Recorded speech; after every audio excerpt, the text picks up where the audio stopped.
जय हिंद दोस्तों। उम्मीद करता हूँ बहुत अच्छे होंगे, आपकी पढ़ाई भी बहुत अच्छी चल रही होगी। और आइए हम चर्चा कर लेते हैं आज ट्रिग्नोमेट्री के अनुप्रयोग की जो बात कर रहे हैं हम लोग।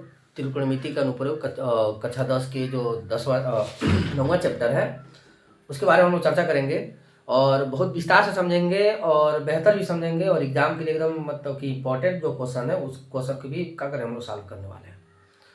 तो उम्मीद है कि आप लोग को समझ में आएगा भी। इसके पहले वीडियो में भी आपको समझ में आया होगा और इसके कॉन्सेप्ट के साथ फुल वीडियोज भी देखेंगे किस किस तरह से क्वेश्चन आते हैं, क्या क्या क्वेश्चन हो सकते हैं। तो अगर पूरा जानना है तो वीडियो के अंत तक बने रहिएगा।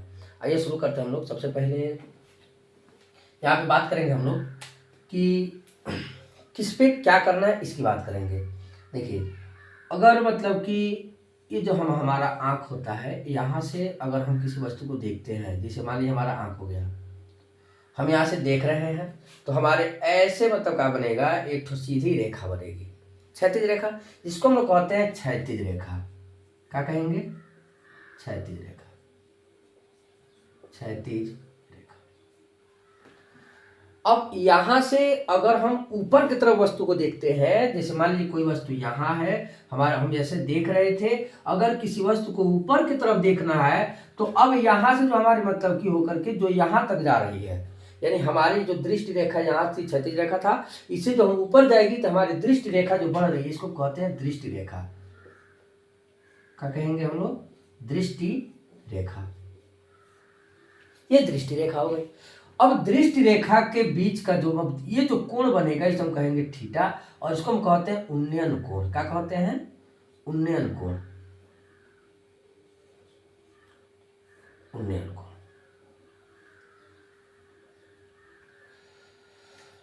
अब देखिए, क्षैतिज रेखा था, क्षैतिज रेखा से ऊपर हमने देखा तो क्या बना यहाँ पे? उन्नयन कोण। और ऊपर से अगर नीचे की तरफ देखेंगे तो बनेगा हमारा अवनमन कोण। देखिए, अब यहीं से मान लीजिए एक और मतलब कि एक हमारा यहाँ पे क्या हो गया, आपकी आइज हो गई।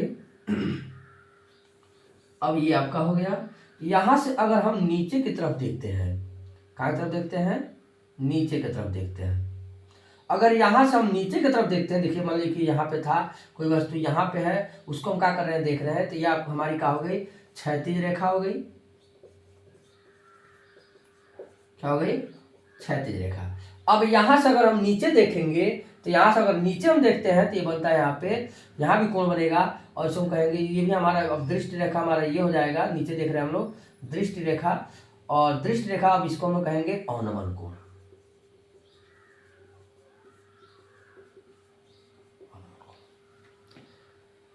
बात आ रहा समझ में? यानी कहने का मतलब है कि दृष्टि रेखा से जो मतलब क्षैतिज रेखा है, क्षैतिज रेखा से ऊपर देखेंगे तो उन्नयन कोण, नीचे देखेंगे तो अवनमन कोण। जैसे मान लीजिए आप लोग छत पे हैं, ये आपका छत हो गया, मान लीजिए छत है और यहाँ पे मतलब कि भूमि है, यहाँ पे कोई कार का हो रहा है, जा रहा है। अब यहाँ छत पे है, मतलब कि नीचे किसी वस्तु को देखेंगे, आप छत पे हैं, छत पे से नीचे देखे तो इसके बीच आपका ऐसा बनना चाहिए, लेकिन ये कोण बना तो इसको क्या कहलाएगा? अवनमन कोण। आप नीचे से किसी छत पे कोई वस्तु, कोई व्यक्ति खड़ा है, उसको देख रहे हैं तो अवनमन कोण। ऊपर से वो आपको देखेगा तो उन्नयन अवनमन कोण। नीचे से ऊपर देखेंगे तो उन्नयन कोण। अगर मतलब कि पुल पे खड़े हैं, नीचे वस्तु को देख रहे हैं तो उन्नयन अवनमन कोण। अगर नाव में कोई जाता व्यक्ति आपको देख रहा है तो आप क्या हो जाएंगे यहाँ पे, मतलब आपसे उसको जो कोण बनाएगा, आप उसको देखेंगे तो अवनमन कोण, वो आपको देखेगा तो क्या हो जाएगा? उन्नयन कोण रहेगा। यानी नीचे से ऊपर से नीचे, नीचे से ऊपर देखेंगे तो उन्नयन कोण, ऊपर से नीचे देख लिए तो अवनमन कोण। तो उम्मीद है कि ये बात समझ में आया होगा कि अवनमन कोण क्या है और उन्नयन कोण क्या है। अब यहाँ पे जो हम बात करेंगे अगली टॉपिक, मतलब कि यहाँ पे किसकी चर्चा होगी, किसको हम बताने वाले हैं, तो ये देखिएगा सबसे मतलब कि बेसिक कि कब क्या होगा। जैसे यहाँ पे जो चर्चा हम लोग करेंगे वो टोटली चर्चा होगा हमारा मतलब कि एक त्रिभुज की। और एक त्रिभुज में क्या होता है भाई, एक त्रिभुज में आपको पता होगा कि यहाँ पे हमेशा मतलब क्या होता है, 90 अंश कोण बनेगा, जो समकोण त्रिभुज की चर्चा होने वाली है। तो यहाँ पे बनेगा आपका 90 अंश का कोण, यहाँ पे कोण बन जाएगा थीटा। अब यहाँ पे देखेंगे हम लोग कि अगर कोई वस्तु यहाँ पे खड़ा है, तो एक और समझा दें आप लोगों को कि अगर कोई मतलब देखिए हमेशा कोई वस्तु खड़ा रहता है तो जो भूमि होती है, भूमि का क्या करते हैं हम लोग? समांतर मान के चलते हैं। जैसे मान लीजिए यहाँ कोई वस्तु व्यक्ति खड़ा है, यहाँ कोई व्यक्ति क्या है? खड़ा है। अगर किसी वस्तु को देख रहा है, अगर मतलब कि नीचे किसी वस्तु व्यक्ति को क्या कर रहा है, देख रहा है, तो यहाँ से मतलब जो कोण बनेगा, देखिए अगर ये 30 का बना, कितने का बना 30 का, तो इसके नीचे ये भी जो मतलब कि भूमि से जो कोण बनेगा वो कितना बनेगा 30 का, क्योंकि ये और ये क्षैतिज रेखा में से कहा समांतर होगी, यानी भूमि का समांतर होगी, भूमि के जब समांतर होगी तो यहाँ पे क्या बनेंगे, एकांतर कोण बनेंगे, और ये एकांतर कोण से आपस में क्या हो जाएंगे, बराबर हो जाएंगे। समझ लीजिए अगर कोई मतलब कि यहाँ पे जहाज जा रहा है और यहाँ पे कोई मतलब कि गांव है, अब ये देखना चाहिए इसको सीधा ऐसा, लेकिन क्या करता है ऐसे देखता है गांव को, तो यहाँ पर मतलब कि 45 का कोण बन रहा है, तो अगर इसकी ऊंचाई की बात कर रहे हैं हम लोग, तो ये भी जो कोण बनेगा कितना बन जाएगा, 45 का बनेगा। अरे बात सुनो, यानी इसकी क्षैतिज रेखा और भूमि का हमेशा का किस रूप में मान के चलते हैं हम लोग, समांतर रूप में क्या करते हैं, मतलब मान के चलते हैं क्या होंगे, समांतर बनेंगी, और समांतर में तो इसमें एकांतर कोण बनेगा, और एकांतर कोण आपस में क्या होते हैं, मतलब कि अगर समांतर रेखा है तो एकांतर कोण आपस में क्या हो जाएगा, बराबर होगा। तो ये चीज आप लोग को याद रहनी चाहिए कि ऐसे बनेगा तो समांतर होगा, अगर ये जितना बने उतना का ये बनेगा। अगर मतलब की बात कर ले यहाँ पे, अगर ये मतलब कि 30 का बन रहा है तो ये भी कितना बन जाएगा, 30 का बन जाएगा। अगर ये मतलब कि देख रहा है कहीं पे तो 60 का बना रहा है, तो ये भी कितना बन जाएगा, आपका 60 का ही बनने वाला है। तो ये बात आपको समझ में आ रहा होगा।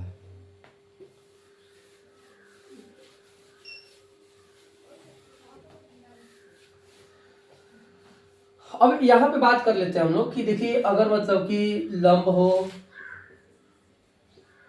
और आधार की चर्चा होगी, लंब आधार, तो इसमें हम जो प्रयोग करेंगे किसका प्रयोग है, यहाँ पे tan थीटा का प्रयोग, काट का भी प्रयोग कर सकते हैं, लेकिन सिंपल ट्रिक समझने के लिए हमको किसका प्रयोग करना होगा, tan का प्रयोग करना होगा।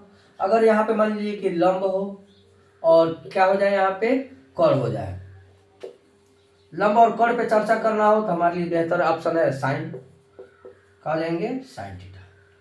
देखिए अगर लंब और आधार पे चर्चा करनी है तो किसकी बात करेंगे हम लोग, tan थीटा की बात कर लेंगे, और लंब और कर्ण की चर्चा करनी है तो साइन थीटा की चर्चा कर, साइन थीटा पे क्या करेंगे, बात कर लेंगे।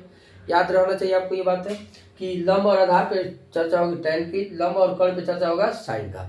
अब यहाँ पे जब भी हमको वैल्यू निकालना हो किसी का, जैसे मान लीजिए अभी इसके कुछ tan का वैल्यू देख लेते हैं जो हमको सबसे ज्यादा इस चैप्टर के लिए इंपॉर्टेंट है, तो tan 30 अंश, tan 45 अंश, और tan 60 अंश, और tan 90 की जरूरत नहीं पड़ी, इन्हीं तीन की जरूरत पड़ने वाली है यहाँ इस चैप्टर में।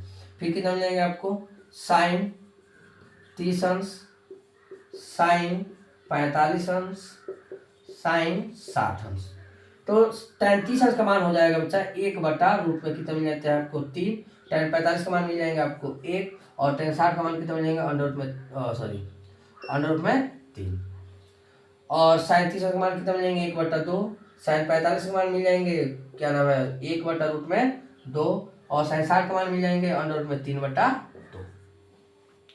यानी इस पे हम लोग चर्चा करके क्या करेंगे, मतलब कि इसके क्या नाम है क्वेश्चन को सारे लगाने वाले हैं।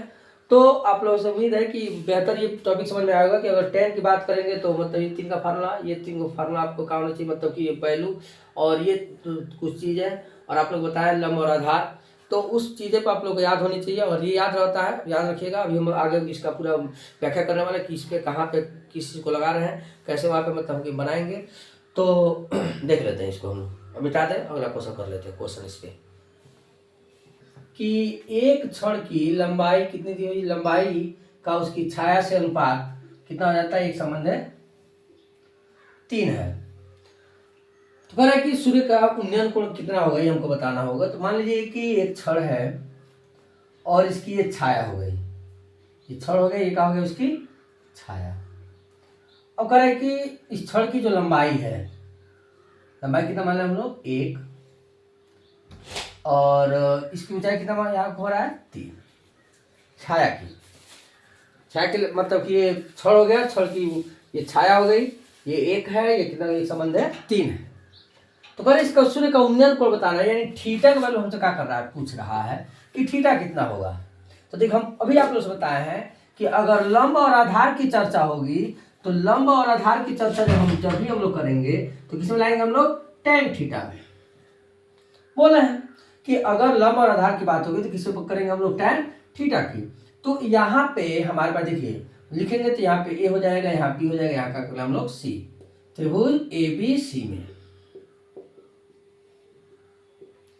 थीटा बराबर आपसे पूछ रहा है। आधार की बात कर लें तो यहाँ आधार कितना मिल गया आपको, रूट में 3। लंब की बात कर लें तो कितना मिल गया आपको बच्चा, यहाँ पे 1। हम जानते हैं, लिखेंगे हम जानते हैं कि tan थीटा बराबर कितना होता है, लंब बटा आधार होता है। तो tan थीटा का वैल्यू नहीं पता है, लंब कितना मिल गया हमको, 1 मिला हुआ है, आधार कितना मिला है, रूट में 3 मिला हुआ है। अब एक बात आपको पता होगा, tan कितने अंश का मान 1 बटा रूट में 3 होता है, तो tan होता है 30 अंश का। tan से tan कट जाएगा, थीटा वैल्यू कितना मिल गया आपको, 30। एक आ जाएंगे आपके आंसर। बात समझ में आया है?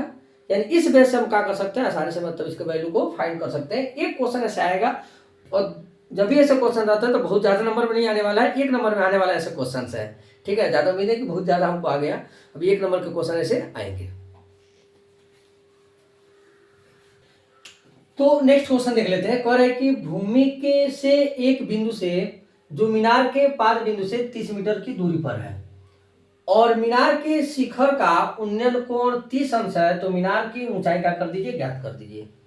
और बात समझ में देखिए, मान लेते हैं ये आपका मीनार हो गया, ये क्या हो गया आपका मीनार। करें कि मीनार के एक बिंदु से जो मीनार के पाद से 30 मीटर की दूरी पर, कितनी दूरी पर है बच्चा, 30 मीटर की दूरी पर है।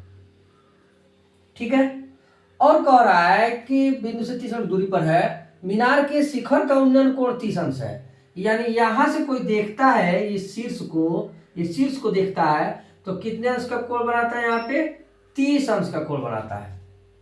अरे बात समझे, तो मीनार की ऊंचाई का करना हमको ज्ञात करना है, तो पहले लिख लेंगे दिया है, क्या लिख लेंगे हम लोग, दिया है। त्रिभुज किसमें, ए बना ले, बी हो जाएगा, ई का हो जाएगा सी में, त्रिभुज ए बी सी में। थीटा की बात कर ले तो कितना मिल जाएंगे आपको, 30 अंश। लंब कितना मिल जाएगा बच्चे, आपको नहीं मिला हुआ है, ऊंचाई की आपको पता नहीं है, तो लंब कितना मान लें, यहाँ पे h हो जाएगा माना, है ना। और आपको आधार कितना मिले बच्चे, आपको यहाँ पे कितना मिला हुआ है, 30 मीटर। तो हम जानते हैं, हम जानते हैं कि tan थीटा बराबर कितना होता है बच्चा, लंब बटा आधार होता है। तो tan थीटा और लंब कितना मिल जाएंगे आपको, यहाँ पे h मिला हुआ है, आधार कितना मिला है भाई आपको, 30 मिला हुआ है, और थीटा के जगह पे कितना रखना है हमको, 30 रखना है। तो tan 30 अंश का जो वैल्यू भी बताया है, तो 1 बटा कितना होता है, रूट में 3, और h बटा में कितना कर ले यहाँ पे 30। ये इधर प्लस में भाग में आए तो क्या करेगा, गुणा में आएगा, तो कितना कर ले यहाँ पे, इसको ऐसे सॉल्व कर लेंगे हम लोग, तो हो जाएंगे यहाँ पे 30 बटा रूट में 3 बराबर में h। याद रखिए, जब भी नीचे रूट आ जाए तो हर का परिमेयकरण करना कहा जाता है, जरूरी हो जाता है। तो कितना कर ले यहाँ पे 30 रूट में लिखेंगे, हर का परिमेयकरण करने पर, हर का परिमेयकरण करने पर, तो हर का परिमेयकरण करेंगे, 30 रूट में 3 बटा कितना कर ले यहाँ पे, रूट में 3 गुणे रूट में 3। सॉल्व कर ले बच्चा इसको, तो 30 रूट में 3 बटा कितना मिल जाएंगे, 3 धाम में 30 कितना मिल जाएंगे, 10 रूट में 3। यानी इसकी जो ऊंचाई आ जाएगी कितना मिल जाएंगे, 10 रूट में कितना मिल जाएंगे, 3। यही आपकी कहा जाएगी आंसर। यानी मीनार की ऊंचाई जो मिला बच्चा हमको कितना मिला, 10 रूट में 3 मिला हुआ। उम्मीद है कि इस तरह के क्वेश्चन आपको समझ में आएंगे। ये बहुत मतलब कि सटीक और छोटे छोटे क्वेश्चन थे। इसके नेक्स्ट वीडियो जो आपको मिलेंगे, जो लंबे क्वेश्चन है, जो बोर्ड एग्जाम में लगभग आए हुए हैं, मतलब कि 2 साल 2 बार 4 बार 5 बार जो भी क्वेश्चन आया है, उन क्वेश्चनों को हम क्या करेंगे, चर्चा करेंगे और देखेंगे मतलब कि क्वेश्चन किस प्रकार से आ रहे हैं। और उम्मीद है कि जो क्वेश्चन हम मतलब यहाँ पे आप लोग बताएंगे, वही क्वेश्चन लगभग आपके बोर्ड एग्जाम में छपने के लिए लगभग चांसेस बनेंगे। तो आप लोग क्वेश्चन जानना है तो आगे तक इस वीडियो में बने रहिएगा, और नेक्स्ट वीडियो जब आता है तो उसको आप सब्सक्राइब कर दीजिए और ज़्यादा से ज़्यादा दोस्तों के पास अपने शेयर कर दीजिए, ताकि उनको भी क्या कर चल सके, इस क्वेश्चन को या मतलब कि ऐसे ट्रिक को आसानी से मतलब करने के लिए पता चल सके या हल कर सकें। बोर्ड एग्जाम में आपका भी बेहतर हो, उनका भी क्या हो जाए, बेहतर हो। That's all, thanks.